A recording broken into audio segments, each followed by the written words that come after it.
Hello, everybody. Welcome to another exciting episode of Jimmy's Jambox. We're here. We're back at it again, and we're going to get on into it. But before we do, as always, please make sure to like, subscribe, push all the buttons, do all the things. You know, I don't know where they are, but you do, and I trust you. With that being said, here's a quick word from our sponsor. Buddha's Berry, a delicate and earthy green tea. With blends of Roma, Krishna, Vana Tulsi, and blackberry leaf, it's a great way to start the day. The Brothers Apothecary. Fine teas and remedies. All right, thank you all so much for watching. Again, shout out The Brothers Apothecary. Make sure to click the link below. Go check them out. I guarantee you're going to like it. But with that being said, let's go ahead and get on into it. Here is today's guest. Hi, I'm Cloud Stokely. Hello. Hi. Thank you so much for joining us. Yeah, thanks for having me. Yeah. All right, y'all. From here, got a little bit of bad news. We actually already did the interview. But there was an issue with the video recording. So there's not going to be any video from now on until like the very, very end for like the plugs and ads and things like that. But the interview was so good that we're going to let it live as just audio. So thanks for watching it from here. And I promise you're going to like it. Hey guys, I'm Cloud Stokely. Hello. Hi, thanks for having me. Yeah, thank you so much for joining us. Why don't you tell us a little bit about, where you're from, what you do, give us that like Tinder profile of your involvement with music. Yeah. So I'm originally from Compton, California, but I moved to Portland about 2014. I didn't start getting into making music until pandemic, actually, 2019. The club shut down. I was dancing at the time. So I had to go back and hide in California with my family. And I really just didn't have anything to do. And I was very depressed. So I decided to challenge myself and just record a song and see what happened. And that was my first single, Tank Girl, that I released in 2020. I've just been doing it since then. Oh yeah. What did you originally use to record on? Oh gosh. I bought a secondhand microphone, and I got just a simple audio interface, and I downloaded just the cheapest software I could find, and I literally just hooked it up to my computer and recorded inside of my bedroom. I didn't have even any sound softening. I didn't have any pop filters. It was just a microphone and a computer. Hey, I think it's cool that you even went the route of microphone and audio interface and not just my computer's got one on it. That's gosh. Yeah, I did a lot of Googling before. Yeah, hell yeah, I love that. And then what was your early experiences with just music in general? Was there music in your house, or were you around anybody who did a lot of music, or did you really just kind of get into it because of the pandemic? Oh no, it's always been a part of my life, actually. My mom was a beautiful singer. She wanted to be a professional singer, but she did not make it, unfortunately. But I grew up around hearing music all the time. My family overall is not very musical, but they're appreciators. So I always had the love. And me personally, I've just always been really performance heavy. I was in the choir as a kid. I did theater. I would always make up songs. Actually, that was kind of a silly thing that I would do within my family. I would always make up little songs. Sometimes I would get my cousins to perform them with me. Actually, oh my God, pulling this from the recesses. I forgot that I think I was in junior high. I wrote a rap song for me and two of my cousins, and we recorded it on our desktop, just the little notes recorder app. So that was technically my first single. Oh yeah. Oh yeah. That's awesome. And I think it's cool that you always kind of had those instances. You know what I mean? Yeah. I mean, the as much as the pandemic was terrible, it really brought out a lot of opportunity for creativity in a lot of people. Yeah, truly. It was a terrible time, and I'm forever changed. But I say all the time that I have to express gratitude for it too, because prior to that, I did not afford myself the opportunity to really try. I was too scared, honestly. But when the world was ending, it was well, shit, how am I scared when everything is terrible? I might as well. Yeah, no, totally. I mean, as a fun side fact, this is the pandemic technically led to the show starting because I got into photography. That was my COVID hobby. I'd never loved I wasn't a big fan of visual medias because I always did music. And so during the time I was like, well, I'll take pictures of the nothing of it all. And got into automotive photography, and it ended up being really fun and slowly led to this. So I can agree with you on that part of it, but still glad it's over. Yeah. But getting back to the interview, a couple more foundation questions. And this first one, it's one we ask early, it's one we ask often, and it's definitely a crowd favorite. What was the first album you ever bought with your own money?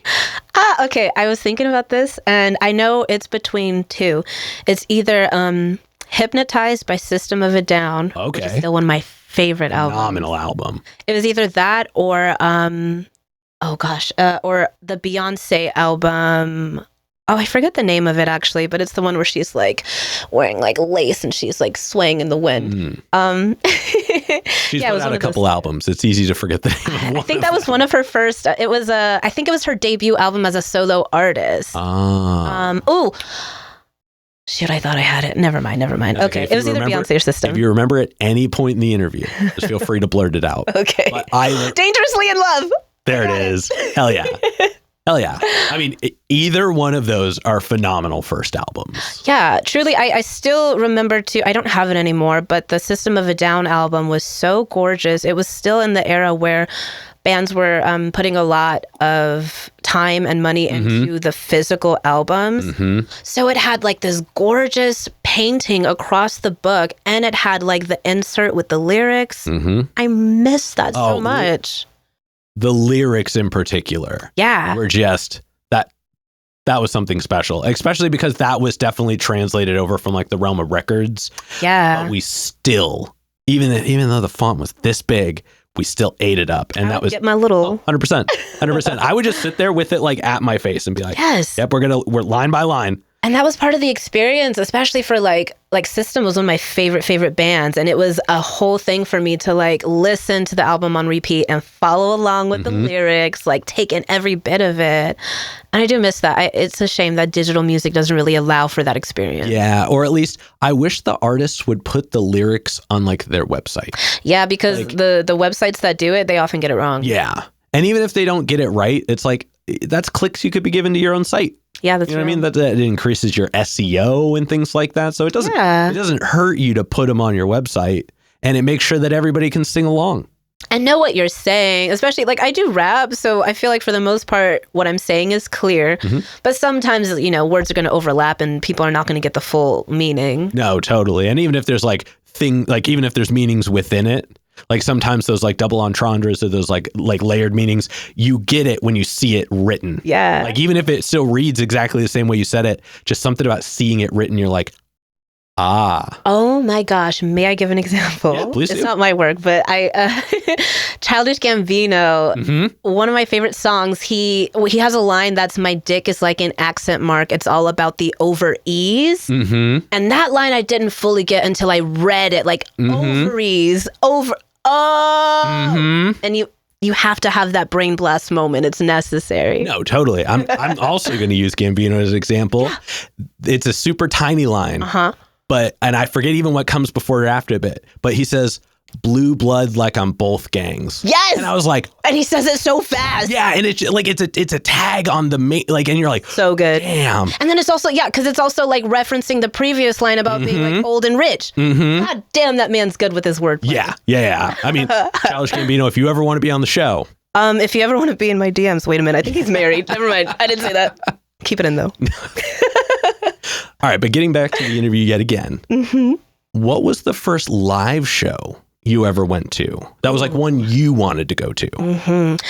My first ever concert was Queensryche at the House of Blues in Anaheim. Okay. And it is to this day one of the best concerts I've ever gone to. I was only 12 or 13 at the time, and my uncle brought me. My uncle is a delightful middle-aged white man who is still like a diehard 80s glam rock era fan.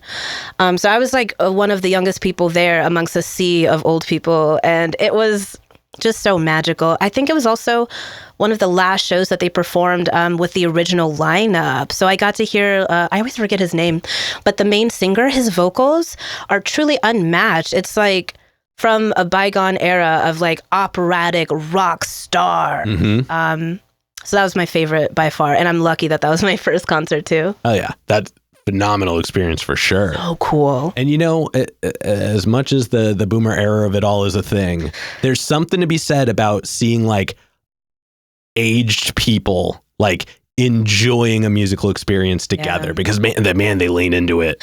Yeah, and they really let go. They were hammered, but they were having a great time. Honestly, it was like kind of like being at a frat party. They were acting like they were in their 20s, and I was happy as fuck for them. Living their youth. Watching people who had youth like revisit it, especially when you're younger, and you could be like, oh, adults are just people that were kids that are now adults. They have to make more decisions about things. And music can really bring that out of you. Like, I feel like I would have a similar experience if I were to see, like, I don't know, like if I saw Beyonce perform, I would probably come back into my teenage self. Oh, that's kind of beautiful. Yeah. All right, now Beyonce, if you want to be on the show. All right, now we've got one last foundation question. And this one, I guess we're going to modify it slightly only because we know kind of your defining moment for finding music. But do you have a moment after getting into it during COVID that like solidified that this was like the thing you wanted to do? Oh, gosh. Or was that just the moment? I think that it definitely wasn't right away because I was still feeling a lot of imposter syndrome even after having like done the whole thing of releasing and promoting it. But I think what really made it land was when I started performing in town because, you know, initially that just wasn't an option. I couldn't be in person at all. Oh, yeah, because you started during COVID. So it literally wasn't an option. So by the time I finally was even ready to start performing music, it had been quite a while. And it was really hard to get past that initial threshold. But I think once I started like putting myself out there and like seeing my name on posters and like introducing myself as Cloud Stokely, musician. Like, I think it slowly started to come in during that period. Like, it felt more real. Yeah. No, that makes perfect sense. And that first performance is always like...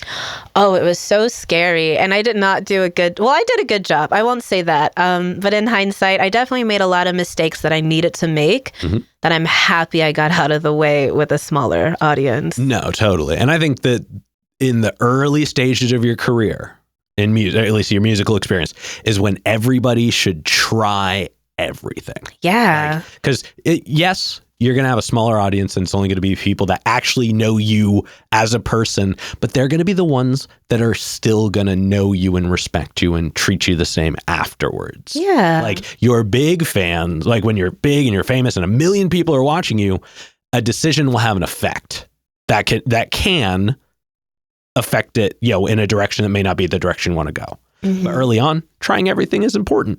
Yeah, and I think it's healthy too to get rid of like the nerves. Like not everything that you do is going to be super impactful, I guess. Even so, I remember there was a period of time where I did shows kind of back to back and I did the exact same number.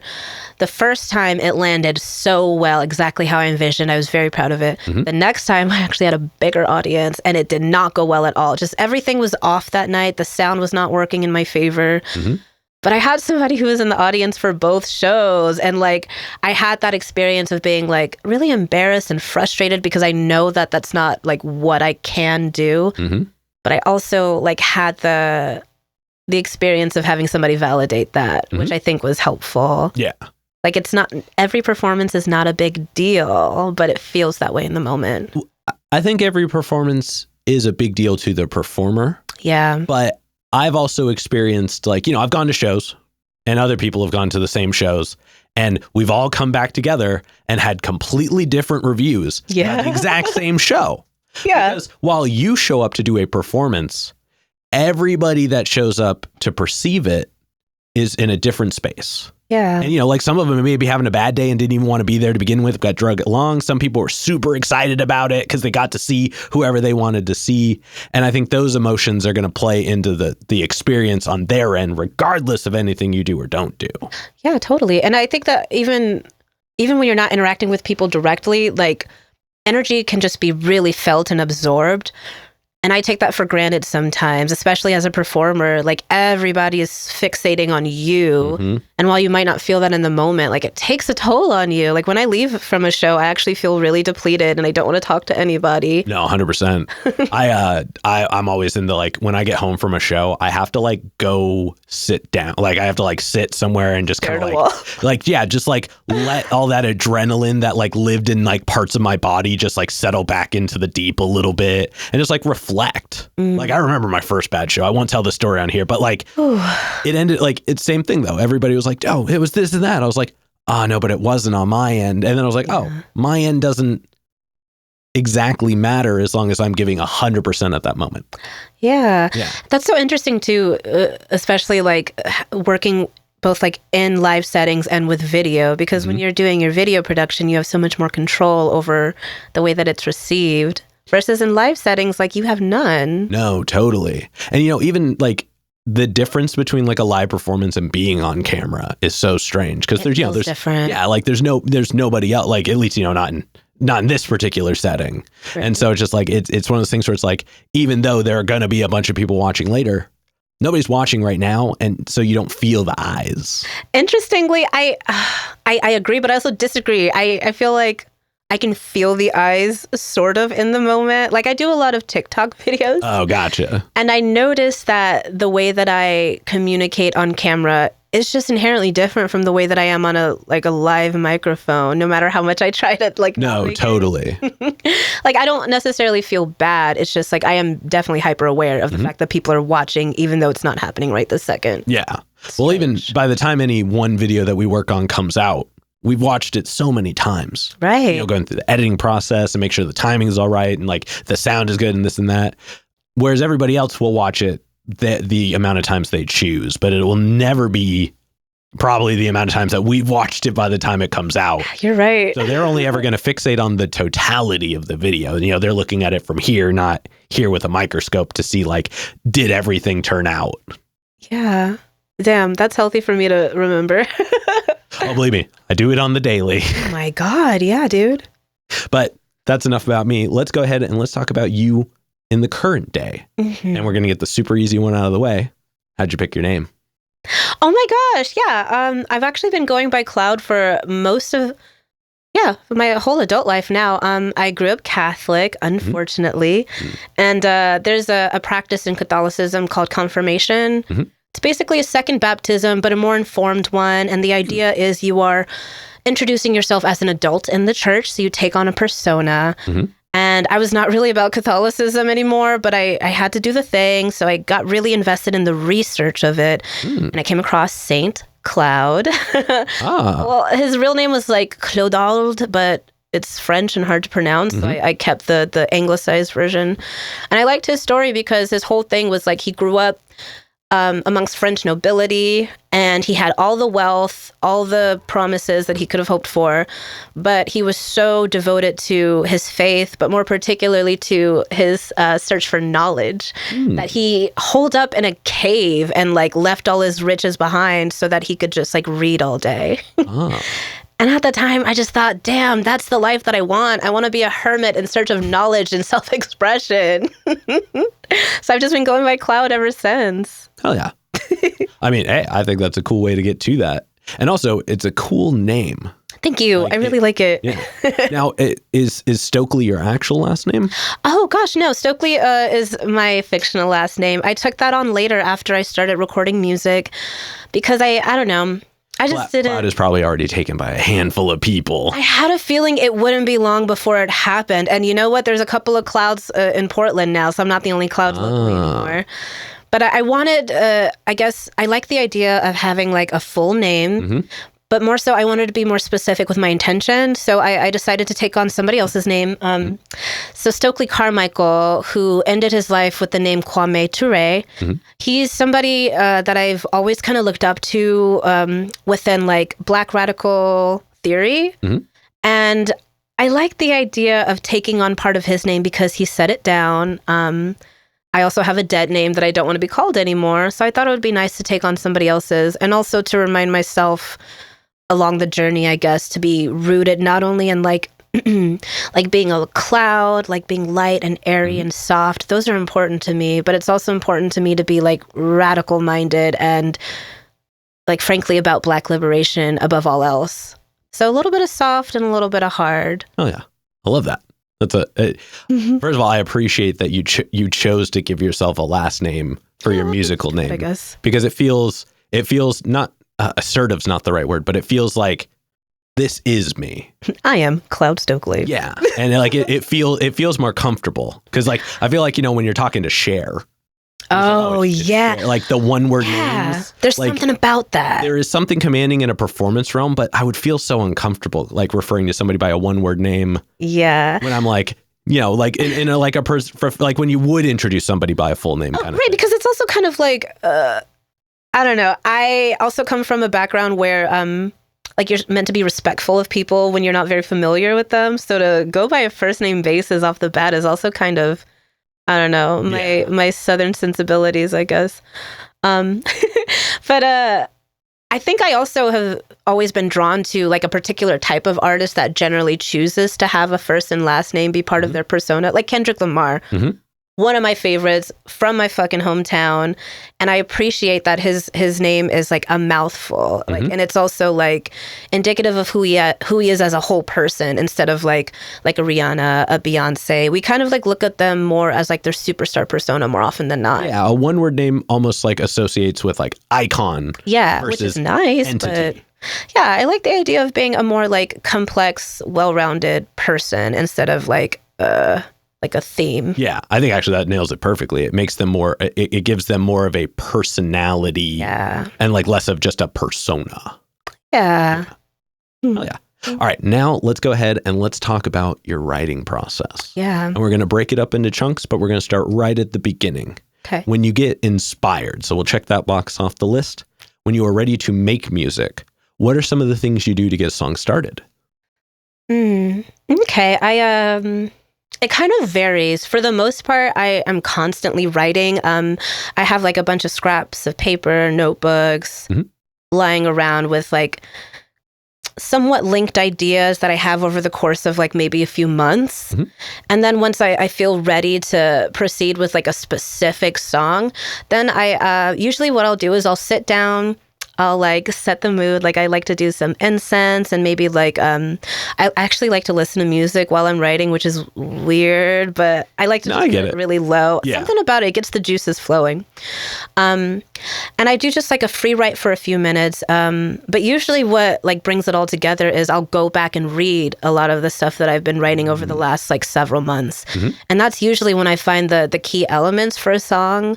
Like I saw this interview with Regina Spektor years ago where she was talking about songwriting as a process and how she finds the idea of sitting down and writing a song start to finish. I think she referred to it as disgusting, which is a bit much. That's very artist. Yeah. But I kind of relate because for me, it feels like whenever I try to write a song like that, it does not work out and it feels more like an imitation of a song than an actual song that I would listen to. So anyway, I feel like when it all comes together is when I'm looking back in notebooks that I maybe haven't read for like 6 months plus, and I take snips of it, like I'll cut out pieces and I kind of like build a puzzle from it. And then I sit with that for a little while and I'll like take some stuff out, I'll add here and there, but it's kind of just like a Frankenstein of thoughts that I am having in the moment versus thoughts that I forgot about that I had like before. You're making like a ransom note of your own music. I do, yeah.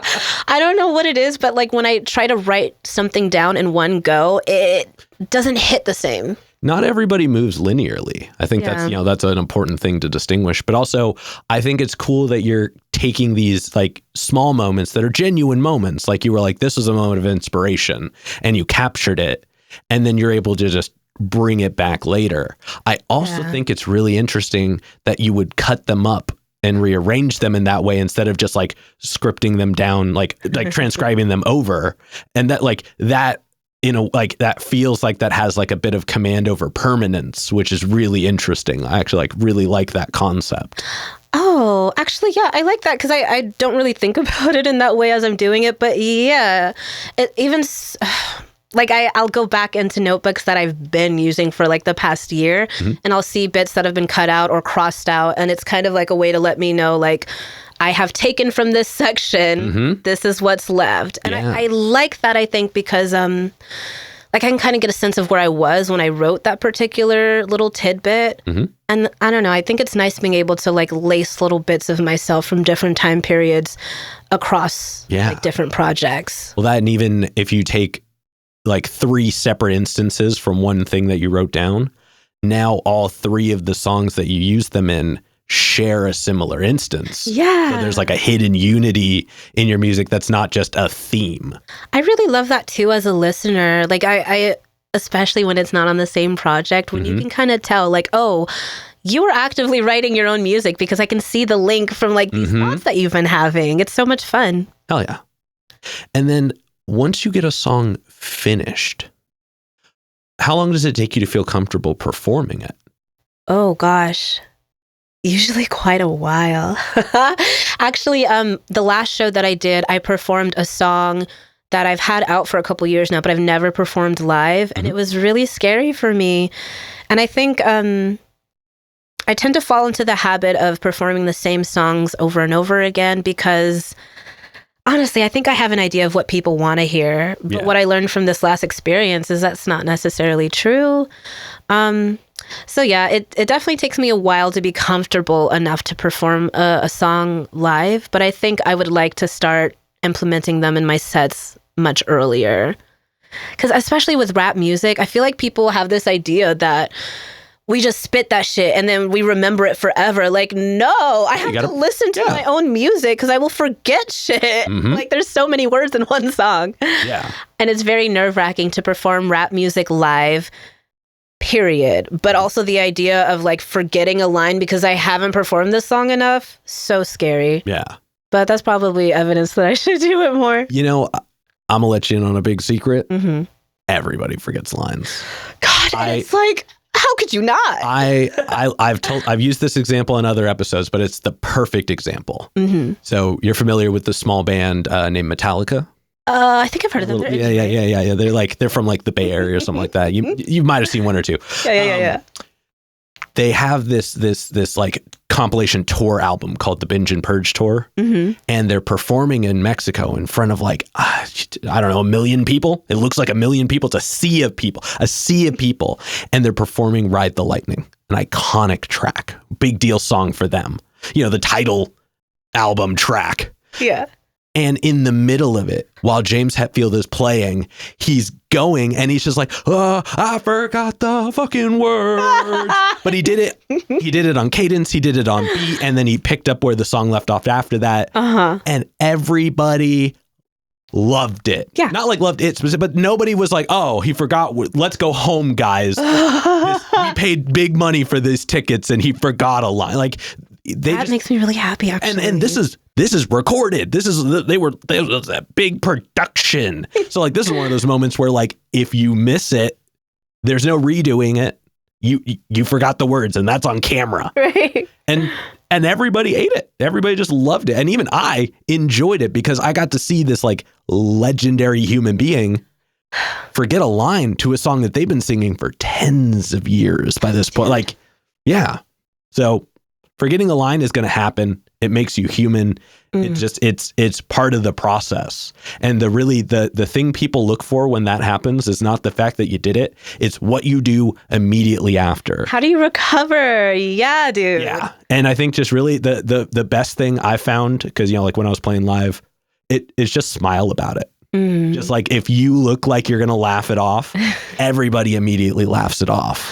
Yeah, because the opposite, I've definitely been in audiences where the musicians are having a hard time and you can feel that and that feels bad. Yeah. And like you said before, it might have been off camera, but energy You can feel it. Yeah, you can feel it. Strong. So that if you put out that it's okay, everybody's going to be like, it's okay. You are commanding the room with your performance right now. The eyes are on you. So if you act like it's not a big deal, it's not a big deal because you decided it and they received that. Yeah, I do feel like I am blessed in that respect, in that I am a silly little guy, and no matter how many times I mess up, I feel like I can laugh at it. No, totally. And I agree. I think that people respond better to that than like, oh no, this is terrible. Yeah. Well, and the mistake isn't going to make you not perform again. Right. So it's not worth holding on to. Like that, just let it happen the way it happened and focus on just keep doing as good as you can. But that's just me on it. Yeah, if I mess up my words, I'll just do a little shimmy. Yeah, exactly. And some people will be seeing you for the first time. They won't even know. Yeah, that's part of the song. Yeah, but they're going to be like, wow, great time, great energy. And that shimmy? Yeah, exactly. And you may find that becomes a part of the act. That I said. Suddenly that might be a move. And you coined your signature thing off of a recovery from a mistake. That would be really frustrating. It would be, but it would make for a really great good story. Oh, yeah. All right. Now, for this next one, we're going to focus a little more on your music and your performances. And let's go ahead. Let's talk about your most recent track, Basic Instinct. Yeah. Can you tell us a little bit about, the inspiration behind it, your approaches with it, and things like that? So, I think I mentioned before that I've been a dancer in the Portland scene for quite a while. So a lot of my music is kind of like putting the listener into the world of the strip club, or at least the way that I see it, which is very sexy, very feminist, very like men are going to give me money and I'm going to step on them. That's just the energy that I feel like a lot of strippers feel empowered by. So I knew that I wanted to make a song that kind of embodies that vibe. But more specifically, I don't remember why, but sometimes I get hyperfixated on things. And I was very, very hyperfixated on the original Basic Instinct from, I think it was like 91. And just the idea of erotic thrillers as a whole. But specifically, when I rewatched Basic Instinct this time around, I noticed that there was a lot about it, like the framing, specifically of the main woman character who is like the femme fatale.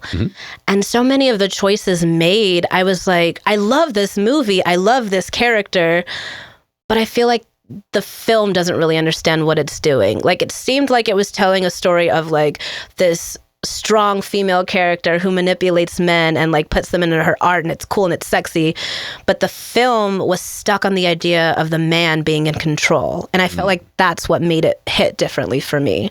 So I got interested in the idea of telling that same exact story, but from like shifting the power, basically. So I wrote this song, and I ended up filming a music video to it with some friends, and we kind of recreated the Basic Instinct film, but through my own vision. So it was more emphasized on like, like down to the camera angles. When you watch this movie, it's like seduction and fear and like the helplessness of man. But at the end of the day, we're still focused on his erection, you know? Yeah. So I had a lot of fun kind of like taking that element out of it. Interesting. Oh yeah. No, I love that. Like that was a very dialed in answer. So I don't have a ton of follow up for it, but I think a lot of words. No, I mean, I think that's a really insightful thought process. And it's cool that you're able to paint such an elaborate picture and like have such a strong intent with the design of the song. I mean, even if it is appearing as a hyperfixation, it's an intention, and music with intent always tends to correlate a little bit better and just translate it in the long run. Yeah, I hope so. Yeah. And then I also want to ask you about your album, Mad Ethereal. Yeah. What made you decide to do an album? It was another hyperfixation. I guess that's like really my route for like working. I've been fascinated with the tarot for a long, long time. I was just about to say, are all the tracks tarot cards? Yep. Yeah. And I think I've been, we live in Portland where a lot of people kind of like loosely dabble in a lot of like different types of divination. So you probably know like 5 different girlies who do tarot. I mean, my keyboard player usually keeps a grip on them. I'm telling you. And I love that so much. But for me, I felt like I was lacking in like a thorough understanding of the tarot for me to like, there's a lot of girlies that will do like readings on TikTok that can be insightful, but also sometimes dangerous for like the lay person. So I wanted to increase my knowledge and basically become a better practitioner for when I do divine for other people. But I also became so fascinated with the story. I guess really what does it for me is the story at the end of the day. And so the tarot is separated into two major groups, the major and the minor arcana. And the major arcana I find so beautiful because it's basically a telling of the human experience. And each card is like a different expression of a different moment in one's life, starting from the Fool to Judgment and back around again. And I just love being introspective and like having like I like being able to see how much of the human experience is a repetitive cycle, but how you can take like slight deviations. So I had the idea of making this project where we go into the themes in depth of each card, of each part of this human journey. And I also really like the idea of making it feel more like an actual tarot pull. So I numbered all of the tracks, and a few of the cards are kind of lumped into one song, but I love the idea of people listening to it throughout from top to finish the first time, and then from there putting it on shuffle. So whenever I go back and listen, I do it on shuffle, so it's like getting a different tarot spread. Shuffling the deck. Yes! Oh! And I feel like it's that's a different so cool. experience that way. Whoa. I'm sorry. Actually, I love that. I love that. Yeah, wow. please try it That's out. Awesome. That's awesome. That's such a... What a cool concept. Isn't that fun? Yeah, I love that. I'm actually going to go do that because I did listen through most of it. I did listen. Thank you. I have to point out a tiny note. This is not like in the Empress. Oh, yeah. The Xenascapenis line fucking got me. I was just like... Xenon! Yeah. I heard it. I was like, oh, yes. Thank you so much. That's one of my favorite lines, and I feel like I always hope that people notice that one because it also happens kind of fast. I did. I thought that was a clever fit. Like you got it in there. I was like, nice. Thank you so much. But then the Chariot, that track was tough. Like I was like, oh, okay, yeah. That was the one that I just recently performed for the first time. That one. I was very intimidated. Oh my gosh. Because it's very wordy. It's storytelling. And it's very like, it's just, it has a mood to it. Like you have to show up for that song. Yeah, it's more Stokely than Cloud. Yeah. Oh, I like that. I like that. But no, that, like I said, I heard that. I was like, okay. Okay. Yeah. That track had something to it. But the two tracks that I would pick as like, I was like, these ones, one's off the album. That's The Tower. Oh, I love that one. That one was produced by C's Morales, who's a local producer. He produced quite a few of my songs, actually. Most of them are his work. And I love that one.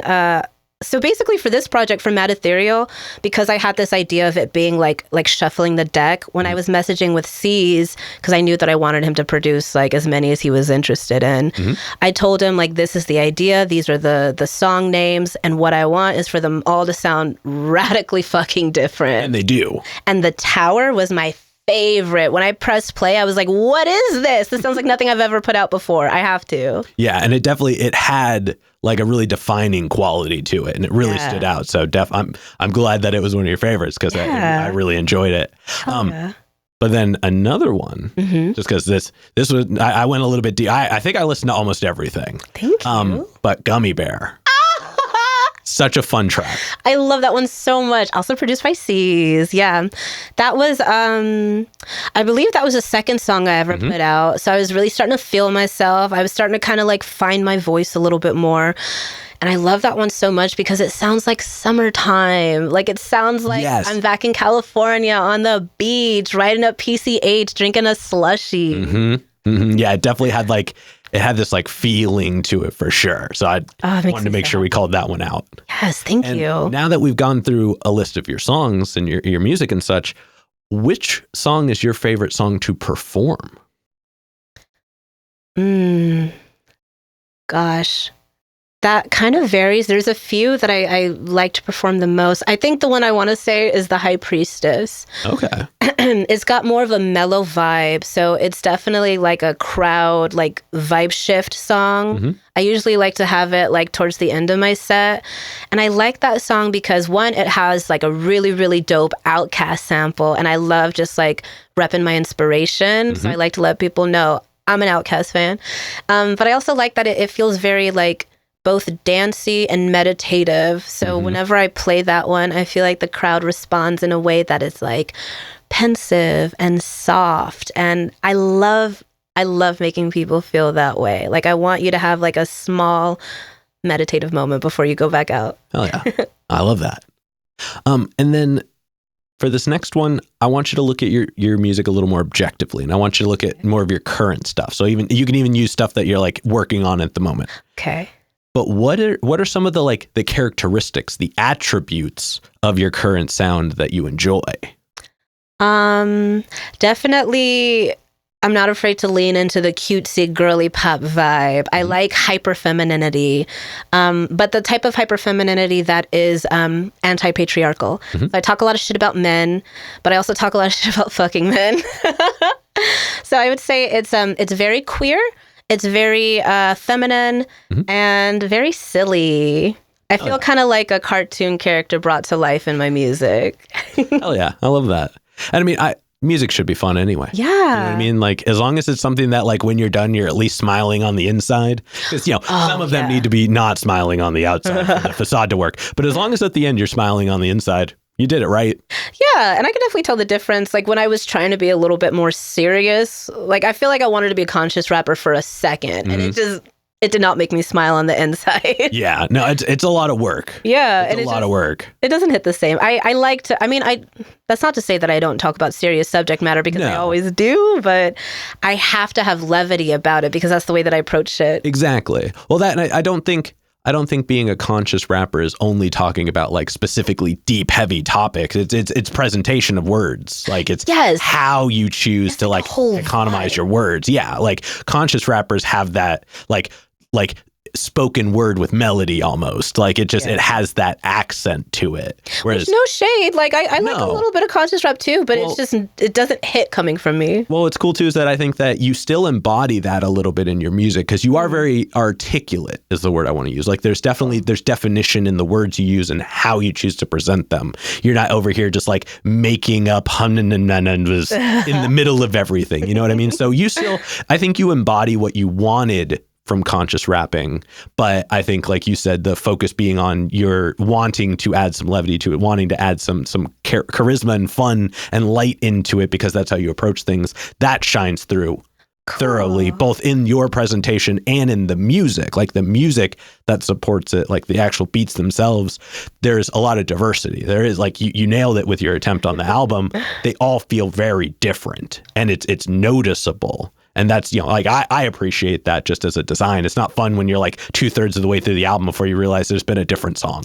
God, that's so frustrating. And I get the inclination to like want to hone in on a particular sound, but I've always been a little bit more chaotic in my artistic expression. And sometimes, honestly, I do have to have conversations with myself on where those boundaries are because I think there's too much of that as well.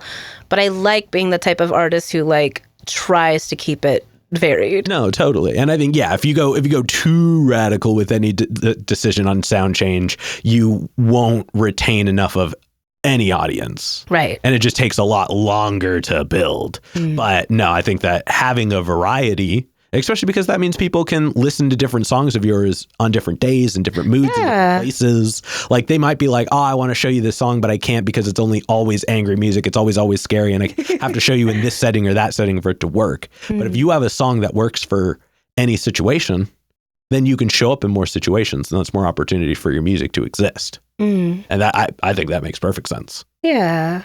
Oh, and I appreciate what you said about like the ability to be a conscious rapper without being a conscious rapper. Because I think for me, it's important to me that my lyricism is what ties my work together, I guess. Because when I listen back, I feel like while it does sound quite varied stylistically, I can still see like that I'm having similar conversations with people. Totally. And I think you have the commonality between all the songs is you.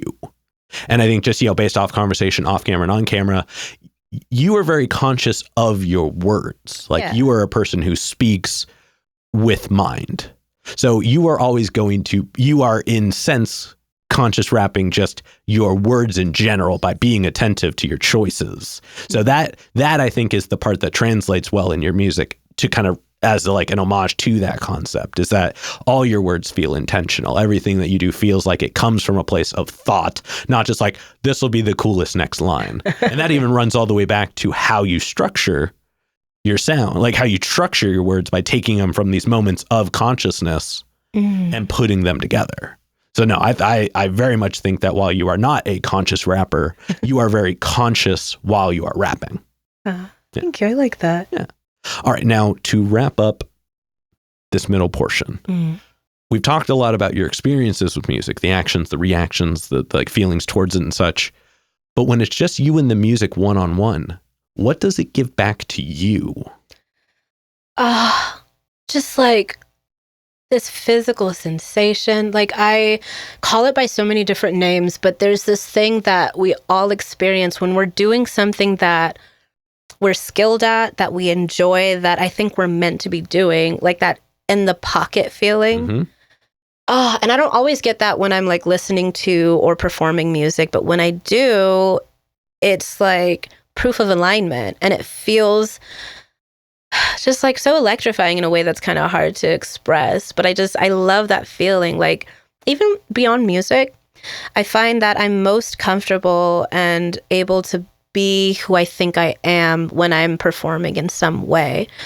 So I do appreciate that people listen to my music and like it, and I hope that they learn things about themselves and others through listening. But selfishly, like, I mostly do it for that feeling. Like, it just feels natural and good for me to perform. No, totally. I mean, it's funny because I'm pretty sure the episode that will have come out before yours in the realm of regular time, that I called that feeling almost the exact same thing, like that being in the pocket feeling. Like, you know what feels like it like when you exist in that spot where like the music is almost moving through you, like as like a second ahead of you. Yeah.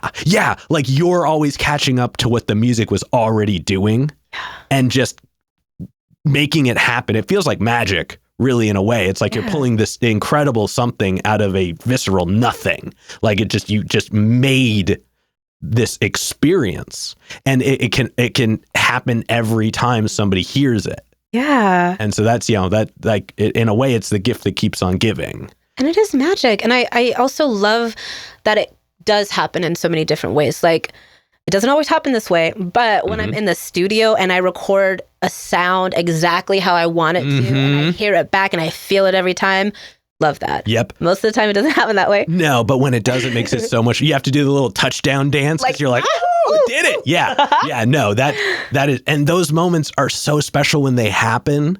Like when you hear something and you're just like, it's somehow everything I envisioned and more. Like, that's me? Yeah. Yeah. When you are surprised that you were the one who did the sound that you're now hearing back. Ooh, that's so good. Yeah. There's almost nothing like it, because it's like, it's almost like a high, but at the same time, it's so grounded because you're hearing an instance after its occurrence and appreciating it and knowing the moment that was there, knowing the energy, and being the only person technically that'll ever truly know that energy of that moment because you were the one doing it. And I think too, it's one of those things that when you're feeling that like in the pocket feeling, it's almost impossible to be completely present with it though, because there's that, oh my God feeling. And I feel like when I write something that I think is really, really good, like I would listen to this if I didn't know who recorded this. Like it feels like so much outside of myself that it's almost like I just delivered it. So it's like I'm happy, but it's not even like I'm proud of myself. It's more so like I'm so happy that this thing exists and that I like handed off the assist to make it exist. I don't know. I feel like I'm talking around it. No. I mean, this is one of those things where it's like we could make an entire episode just off of the experience that is music. I'm excited just thinking about it. Well, and you should be. Like, everybody who makes music should be it should enjoy the action of music making. It's the truest form of the art. Before it becomes anything else, you have to do it. And the joy that comes from it, I mean, like I've experienced a myriad of things in life. The joy that comes from music is not comparable to anything else. Yeah. It has such a special place because it comes from such a special place. And I guess it hooks on you. Like, there's most of the time when I meet an artist who is devoted to their art, it's usually not like, I just really wanted to do this, so I learned how to do it. It's like, I was forced into this shit. Yeah. I never thought I would be like doing music full time. That shit sounds too scary. Yeah. I have to, though. Yeah, but once you know it, you can't go back. No. Yeah, Pandora doesn't go back in the box. All right, now let's go ahead and let's move on to some hypothetical questions. Okay. And for these ones, sky's the limits. They're all made up, so the answers are allowed to be as well. And this first one's pretty straightforward. But if you could work with any one person, the only requirement is they have to be alive. Who would you want to work with, and how would you want to work with them? Okay, obviously, Tierra whack. And I would want to do like some type of crazy multimedia art project. I feel like we seem to like a lot of the same things. There would definitely be a lot of bright colors, like weird, goofy statues. There would be music, but I also feel like we would do some weird skits. So maybe like a video series with like art installations in. I think we could do something really silly and fun. Yeah. Hell yeah. Hell yeah. And then subsequently, who's a local artist that you're aware of, but you haven't gotten to connect with yet, but you would like to? Zaya Bell, motherfucking Yam Greer. I think that she lives in Portland, last time I heard. She's a really, really dope, she's one of those people I struggle to label. I would say like, kind of like all R&B hip hop. And I don't do a lot of singing, so I feel like it would be really, really fun. Yeah, it'd be a good layer. Hip hop track together. Yeah, hell yeah. Zaya Bell, please, hi. Yeah. Hey, everybody, at them in the comments. Let's make it happen. Notice me, senpai. Nice. All right, and then for this next one, like I said before, sky's the limits, and it's pretty literal in this one. If you could perform anywhere in the world, and you wouldn't have to worry about crowd access or building stability or power, guaranteed best lineup, guaranteed best show, and it doesn't have to be a venue. It can be anywhere, and anything you could be concerned about would be taken care of. Okay. Where would you want to perform? Oh, heck. I think, okay, knee-jerk response is I would want like one of those big sort of like big auditoriums, but without the seating, just a flat floor. And I want to spend like a whole week with a team of people making it into a giant cuddle puddle. So like wall to wall, pillows, blankets, forts. And I just want to have like a big sleepover slumber party concert. Okay. That sounds nice. Yeah. That is interesting. I guess it's not a specific place. It could be several locations, but like I think the concept is so unique to itself that it becomes the experience at a certain point. I would definitely go to that. Yeah. Oh, I would too. So soft sleepover. Okay, I have to make it happen. Hell yeah. Hell yeah. Y'all heard it here first. So soft sleepover. All right. And then to wrap up the hypothetical questions, if you could get one more album from anybody, they could be alive, they could be dead, they could have put out an album yesterday, they could have not put out an album in 100 years. Who would you want an album from? Anita Baker, hands down. Hell yeah. Hell yeah. That's the correct answer. Yeah, I mean, that's a great choice. You were ready with that one. I love that. Oh, yeah. I never get tired of hearing, literally, like, I'm a little bit insufferable to the degree that I play Anita Baker. She is my, like, queen for comfort, for sex appeal. Like, she just sets me right. I mean, a fresh album, 2024, it'd be crazy. Hell yeah. Hell yeah. All right. It's time to wrap it up. And like I said, we're back, y'all. So let's go ahead and do that. What can we look forward to in let's say the first half of 2024?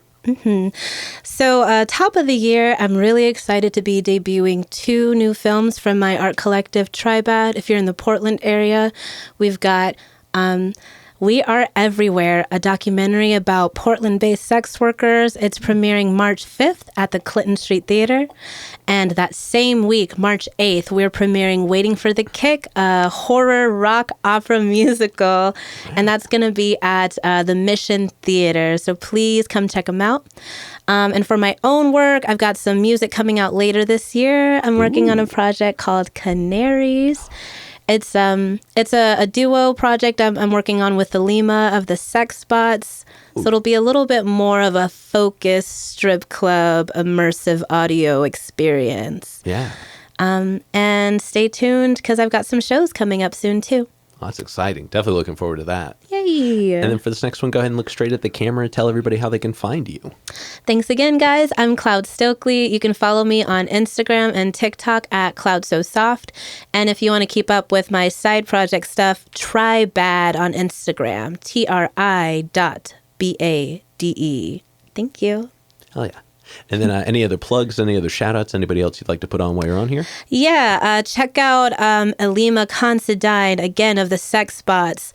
And Areem Rose is also one of my project partners. And please, please, please make sure to follow Tribat. That's where we're going to be funneling a lot of our group collaborative projects for the year. Yeah, that's all. Yeah.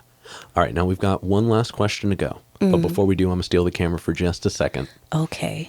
As always, y'all, please make sure to like, subscribe, push all the buttons, do all the things. You know, I don't know where they are, but you do, and I trust you. And one more shout out to the Brothers Apothecary. Make sure to click the link below. Go check them out. I guarantee you're going to like it. But with that being said, the final question. And this is entirely up to your interpretation. Okay. But what is an album you feel is more on the obscure side of things, but is one you think everybody should know? I've been listening a lot to a project called Lucky Boys, BOIS, by the group Beloved Sun. They're a duo, I believe, is based out of New York. They're super, super cool, very fun vibes. It's a good, like, pre-party playlist pick. Hell yeah. Hell yeah. Well, everybody definitely go check them out after checking out some Cloud Stokely. Me first. We're going to go ahead and get up on out of here. Thank you so much for joining us today. Thank you for having me. Thanks, guys. Please don't click away just because you can't see me the whole time. No, well, if they made it to this point, they All right, already, this is they the already end of got the all the way video. through. So if you made it to this point, thank you. Thank you. I'm sure y'all enjoyed the interview. But we're going to go ahead and get up on out of here. This has been another exciting episode of Jimmy's Jambox. I'm Jimmy. I'm Cloud. Oh, whoa. I'm Cloud. Thanks, guys. And we're signing off. Later, y'all. That's a wrap. This is not a podcast. This is a show.